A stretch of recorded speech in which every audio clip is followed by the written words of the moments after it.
Breathe in. Breathe out.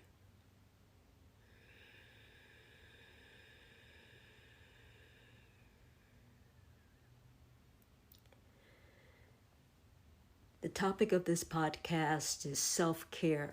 Ms Katara McCarty. Thank you for just carving out time to talk to me today.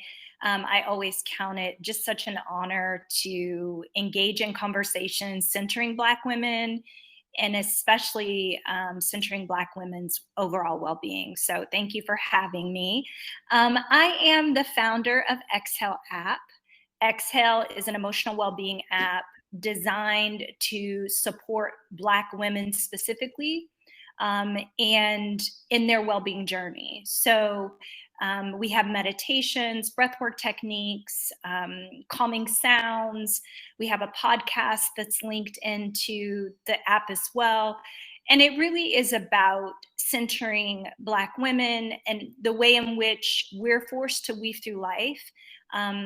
Unlike our white counterparts, we unfortunately have to face racism and systems of oppression that weather our mental health, they weather our emotional health and our physical health. And so I wanted to create an app that's easily accessible for Black women that speak to our specific needs. So we launched in August of 2020. We've been in the market for 3 years now. And we just this summer was able to launch the new version of the app that has just a new features and a beautiful look. And so it's in the App Store and in Google Play. Super proud of this current version, super proud of the work that we're doing. Fantastic. My first question is, why an app? Why an app? Well, I was in 2020 as a Black woman reaching for resources and apps to manage my own stress and anxiety. As you remember, and I'm sure all of your listeners remember, in the spring of 2020, the pandemic had hit the US. We were all told to stay home if we could, to quarantine. And shortly after that, in the spring, the news was reporting that COVID was impacting the Black community disproportionately. I have a Black elderly mother. My sister is a social worker. She was still going into people's homes during that time. And like many of us, we were highly concerned for ourselves, for our family members. And the news was reporting that it was because we had pre-existing conditions. And then that was the end of the narrative. And so I was super frustrated because I know, as many of us know, that we have pre-existing conditions because of systemic oppression, racism, health inequities. It's not because of the color of our skin. So I was super frustrated about that. I was also worried about my mother. Then in my news feed, I saw the killing of Ahmaud Arbery. And it was traumatic to see that happen. And the oppression that we know exists in our community was being exacerbated at that time.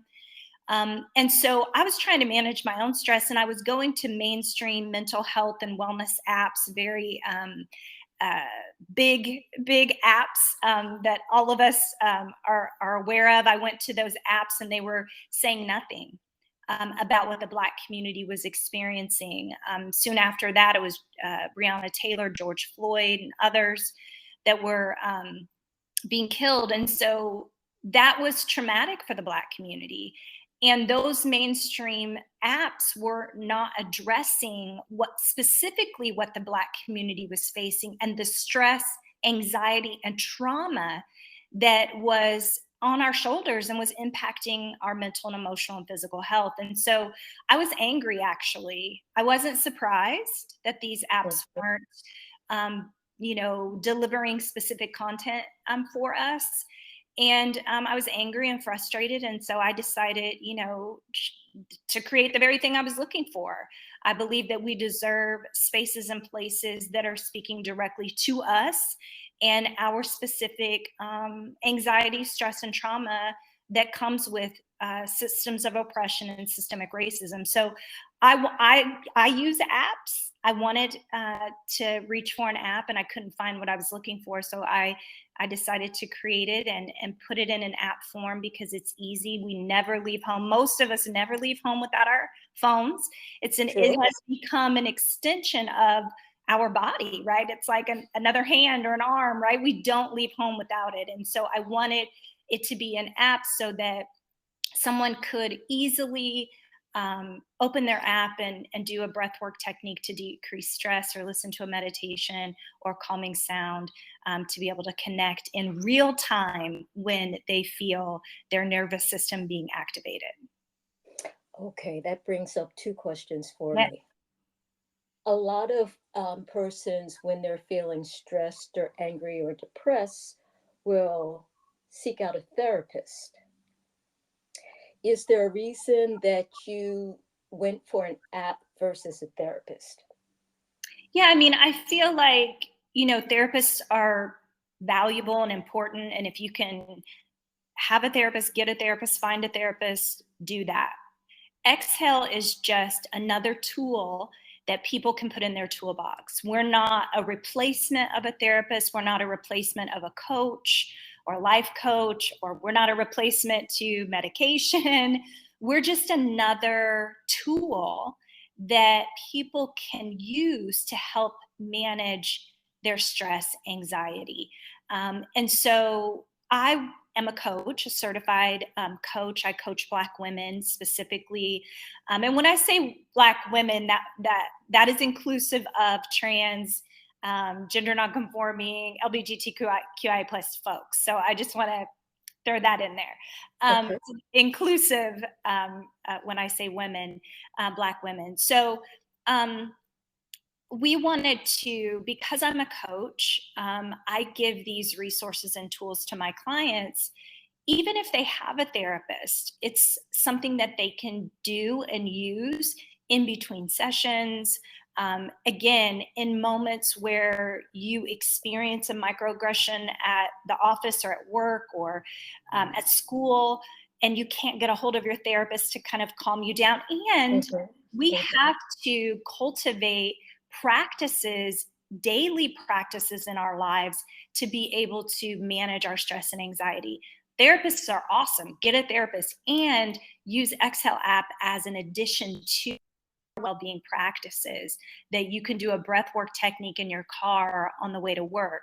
You can, if you experience a microaggression at work, you can take your phone to the bathroom or outside, put your AirPods in, and do a quick meditation with Exhale. And so we're not replacing therapists. We're just in addition to folks' toolbox, their well-being toolbox, their mental health toolbox. Excellent. So now I think many of us take breathing for granted. So why the emphasis on breathing? Yeah, I think that my grandmother used to say, when I used to get really upset, I would kind of be crying and hysterical, and she would say, breathe, just breathe, just breathe. And I'm realizing as I've gotten older, as I've become a certified coach, as I've dove into breathwork techniques, that there's something really powerful that happens when we take a deep breath, a deep inhale and a long exhale, and we slow our breathing, that physically we're able to shift out of fight, flight, or freeze mode over into a state of calm. So our nervous system, the example that I use that I think a lot of people can relate to is if you've ever almost been in a car accident where you've had to slam on your brakes, and you feel immediately you feel your heart racing, your hands are shaking, your palms are sweaty, your face sometimes gets flush. That's your body going into fight, flight, or freeze mode to protect us, to keep us safe. We're supposed to be in a state of calm 80% of the time. So our nervous system is supposed to be in a state of calm. And so breathing helps us shift over into a state of calm. Black people, because of racism and systems of oppression, are not in a state of calm 80% of the time. Breathing, it's something that we all have. It's something we can all connect to immediately. It's an internal resource, a resource that we have that can literally calm us in any given moment. And so, what I tell people is that there's so much power in our breath. As Black people, the systems that are oppressing us, we may not be able to dismantle those systems in our lifetime, but what we can do is resist those systems through the power of our breath.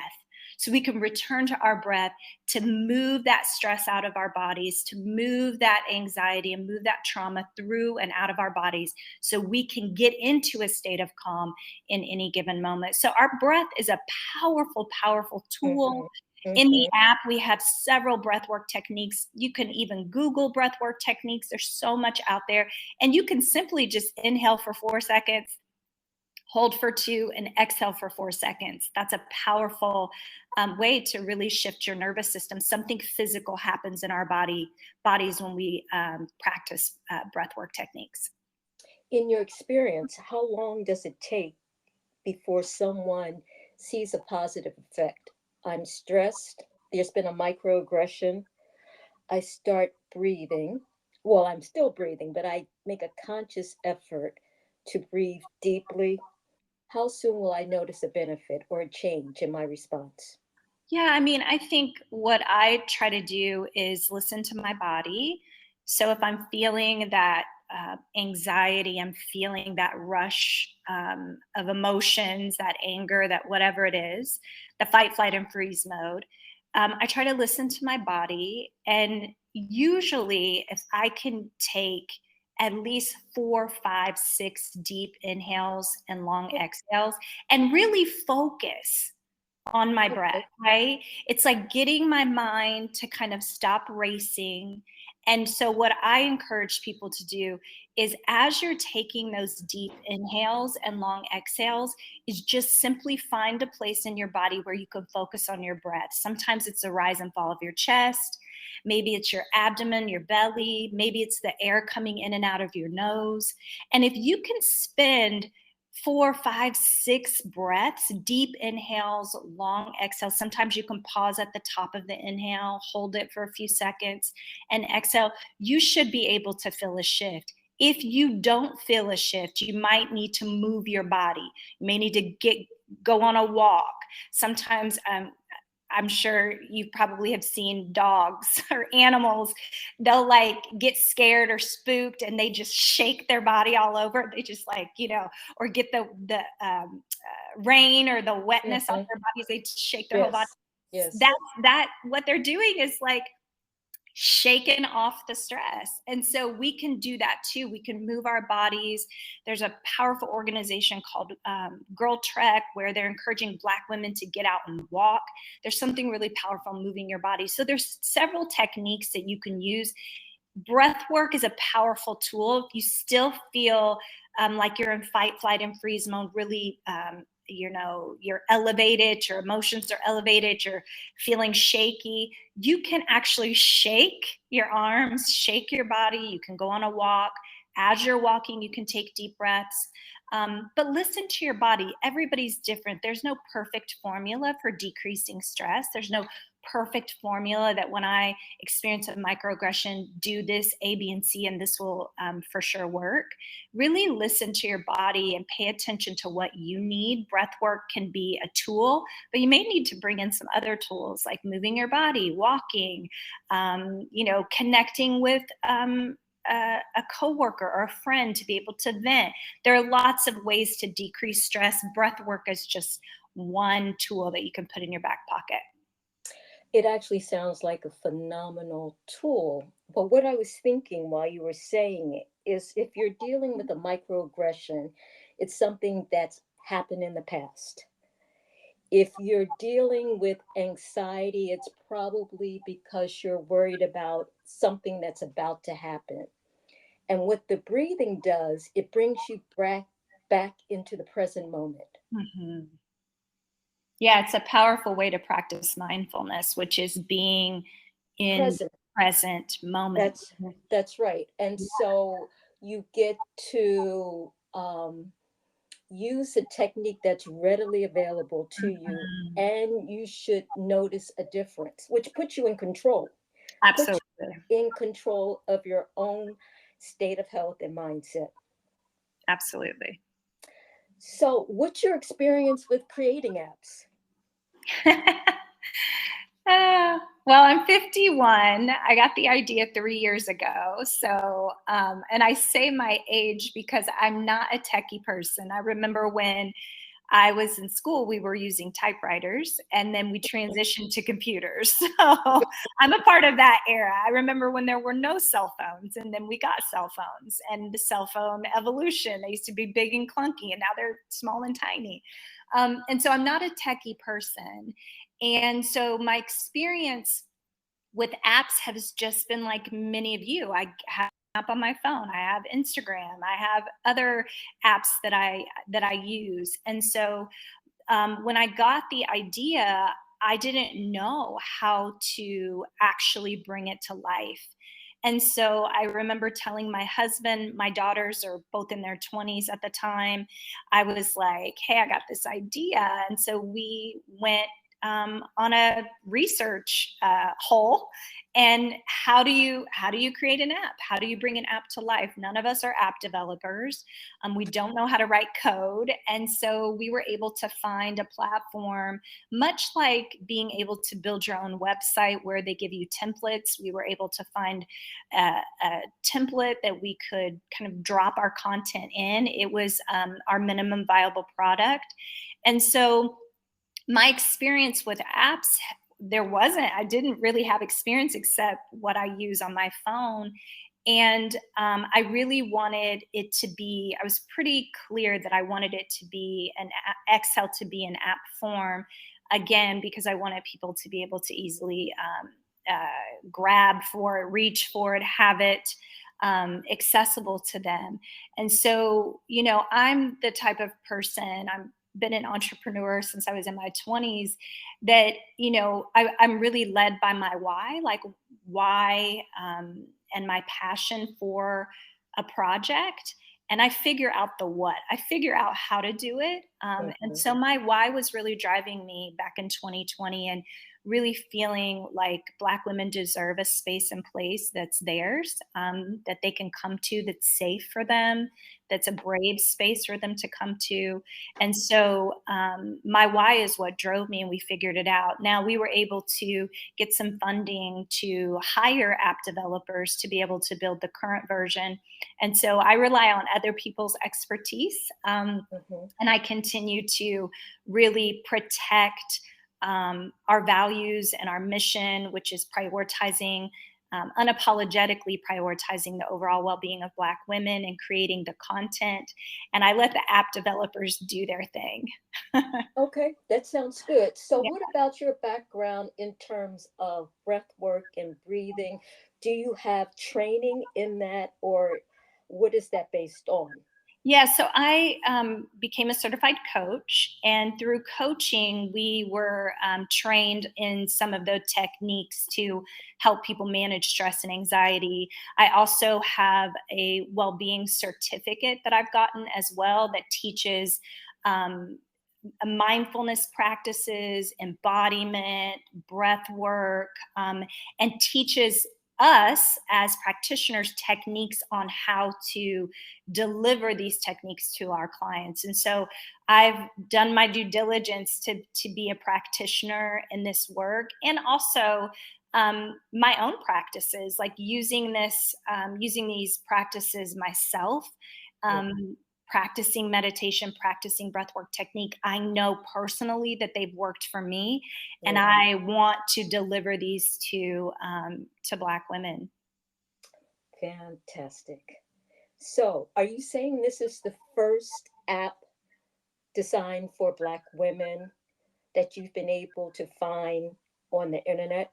Yes, yes. So we were the Well, first, kudos to you. first for us, by us, well-being app Kudos, for Black women. kudos to you. Thank So, you. you also did a survey. Which came first, the survey or the app, or did they happen about the same time? So we launched our minimum viable product back in 2020, and we've been doing work to launch the new version.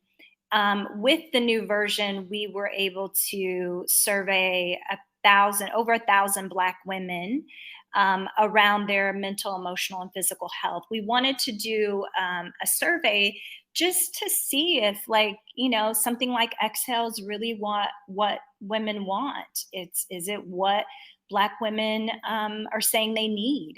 And so it started out as market research, and then it moved into collecting data to be able to kind of call people in, companies, organizations, to say, how are you prioritizing Black women within your companies, within your organization? So the minimum viable product came first. Then we did the survey as we were about to release version 2 of the Exhale app. So the survey and the second version came out at around the same time. Okay, and the survey's called State of Self-Care for Black Women. Yes, State of Self-Care for Black Women report. We wanted to really capture diverse age groups and socioeconomic classes. With the women that we surveyed, and our findings really indicated that racial trauma, stereotypes, discrimination are key contributors to Black women's stress within the workplace and their personal lives. And so we were not surprised by these findings. And it also showed that, in a lot of organizations and companies since 2020, they really have gotten on the bandwagon to create diversity, equity, and inclusion initiatives. Mm-hmm. And those are pretty common today, right? Common in institutions. But what we found in our survey is that while those institutions are developing or have developed those DEI programs, fostering safe places for Black women really requires more specific resources to make available to Black women around their mental health, their emotional well-being. So as a result, 77% of Black women surveyed believe that there's a need for more well-being tools and resources tailored to support their specific needs. So it really confirmed to us that Exhale is needed. Black women want these types of resources that are tailored specifically to them. Well, this sounds like another first. I don't think I've seen a survey addressing this issue before. Mm-hmm, mm-hmm. Well, we wanted to really put out a report that aimed to fill a gap in survey data pertaining to Black women's experiences around their mental, emotional, physical health in the context of their intersectional identities. And so again, what Exhale's more than an app. We're a movement. And we are centering Black women within our movement. And our movement is about prioritizing the overall well-being of Black women. And so this report wanted to fill that gap where we're not seeing survey data specifically surveying Black women. And so we wanted to do that really in the context of their intersectional identities. Okay, so I have the survey, and I just wanted to ask your impression about a couple demographic results that I see. Sure. The first, I think women were asked how Black women practice self-care on a daily or weekly basis. Mm-hmm. 66% said they ate healthy, and 41%, which was the lowest percentage given, said they practice spirituality and or religion. Mm-hmm. I find that surprising. Do you? I would have thought those two would have been reversed. Mm-hmm. Any thoughts about that?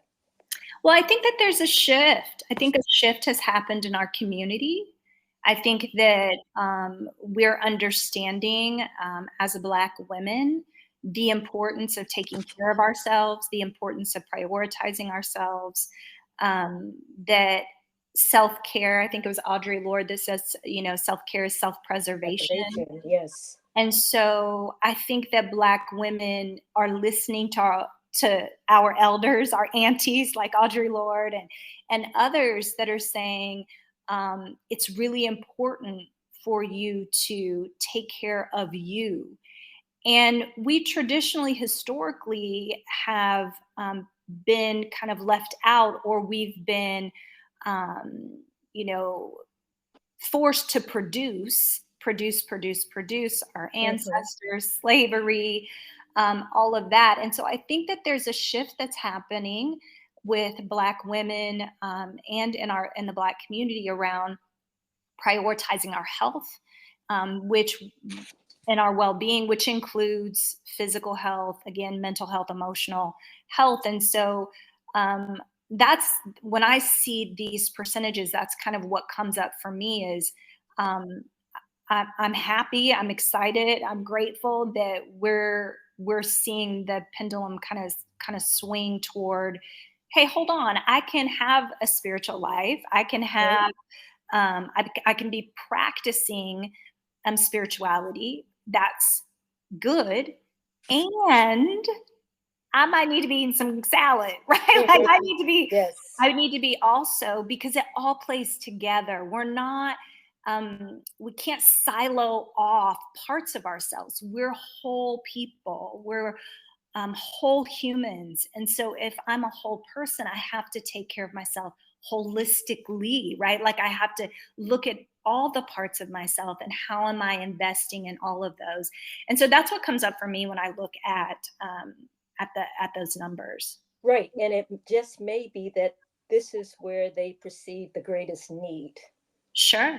Yeah. Sure. Okay. All right. So another interesting part of the survey said areas of self-care most prioritized by Black women. And there were 4 areas: mental, spiritual, physical, and emotional. Mhm. Mental, which had to do with relaxing and reducing stress, was the greatest at 80%. Mm-hmm. Emotional, which was the least, had the smallest percentage of, had to deal with processing and coping with emotions. Mm-hmm. And that was 54%. So you had mental 80%, emotional 54%. Mm-hmm. And that seems very incongruent to me. I would imagine that you would need emotional coping mechanisms to help you to deal with relaxation and stress reduction. Mm-hmm. But there's a big gap between the two: 80% versus 54%. What's your take on that? Yeah, I mean, I think when I think about emotional health and well-being, I think that we're just tapping into what it means to unpack our trauma.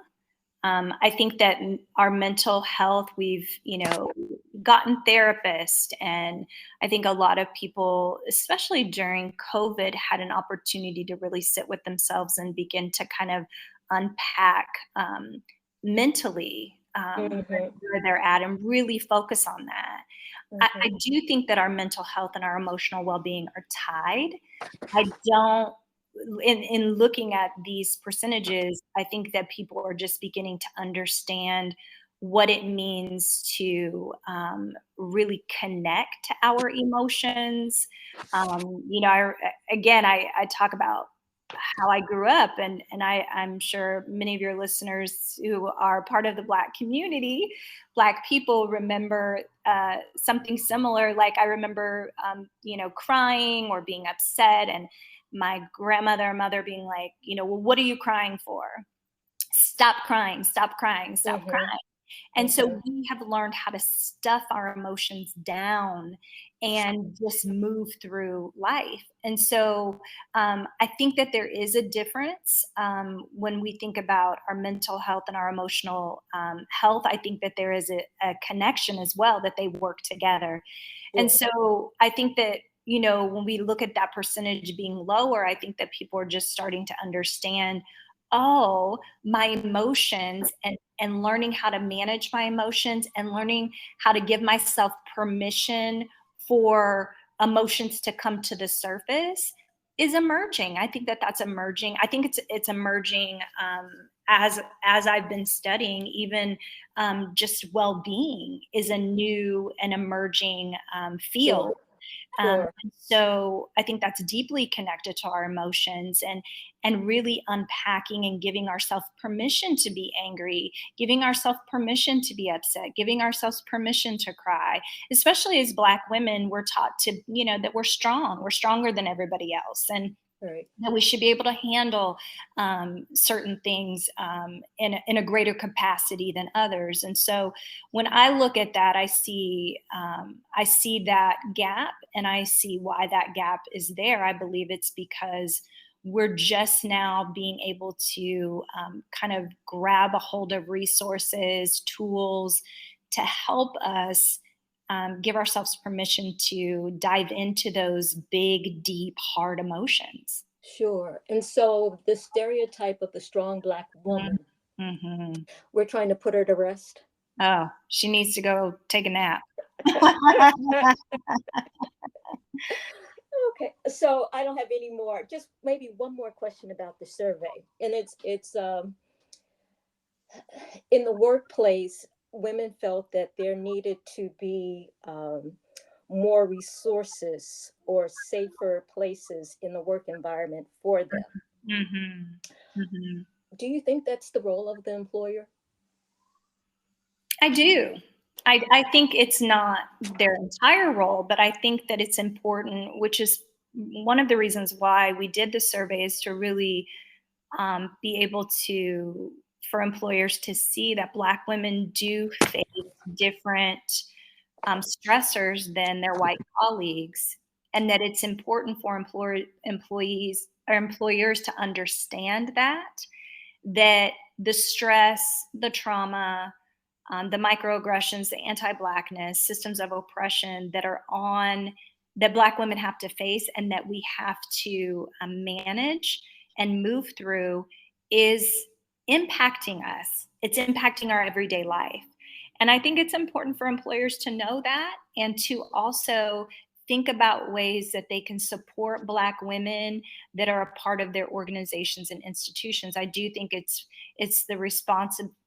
partially the responsibility of the employer to look at their employees as whole people, again, as whole human beings, and how are they supporting them, not just extracting from them work, right, and their creativity and their energy, but how are they investing into their employees. And I think when they think about their Black employees, specifically Black women, that this is saying they want something more specific and tailored to their specific needs.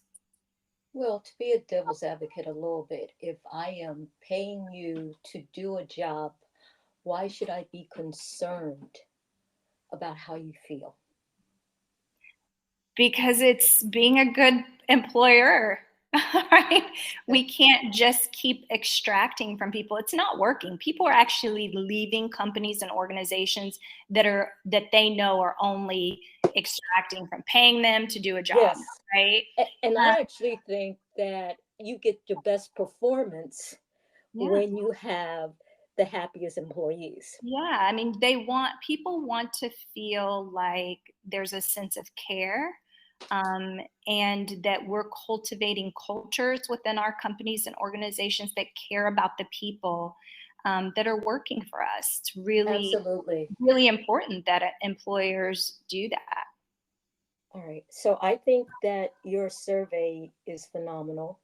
Thank I you. hope it will be ongoing. Yes. I think it's providing a lot of information, a lot of food for thought, a Mhm. lot of good information, but it also raises questions about areas to be explored. Absolutely. If people want to see the full survey, all of the results, they can go to exhale-app.com, and they can download it from there. Great. And if they want the app, how do they do that?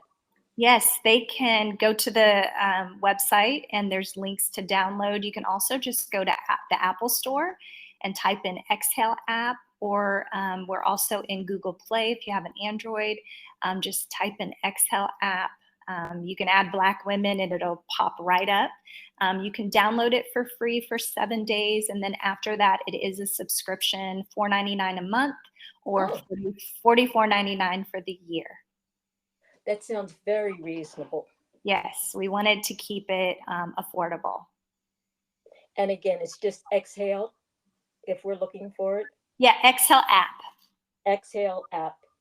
We're also on Instagram. So if any of your followers on Instagram, please follow us.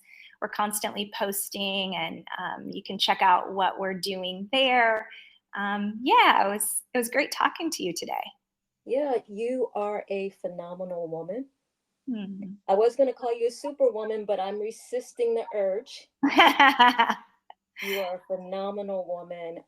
What you've done is wonderful and much needed. I mean, many of us felt what you felt, but you're the one that actually did something. So that's to be Mhm. commended. Thank you. It's what my grandmother taught me. It's community care. You show up for your community when it needs you. That's just what I did. I did what I was taught to do. Fantastic. Any parting words for us? Just all the Black women listening, prioritize yourself. You know, the metaphor that comes to me is like when you're on an airplane, they tell you if the oxygen mask comes down, put it on you first, and then help and assist the people next to you. We have to unapologetically put the oxygen mask on us. We're usually at the forefront of social movements, social justice, caring for our families, caring for our communities. It's imperative that we take care of ourselves. And you can start in micro ways with Exhale. You can do 5-minute meditations. It doesn't have to be hour-long self-care practices. Take care of yourself. You deserve it. And we need you to take care of yourself so that our world can be a better place. Right. And it's a rescue technique. If you're feeling a certain way, you have this particular app or breathing exercises that you can do that will help you to deal with that moment. Absolutely. Well, it's been my pleasure. Thank you for taking the time out of what I'm sure has been a very busy 3 years for you and talking to me about Exhale. Of course. Thank you so much for having me. Okay, goodbye. Bye-bye.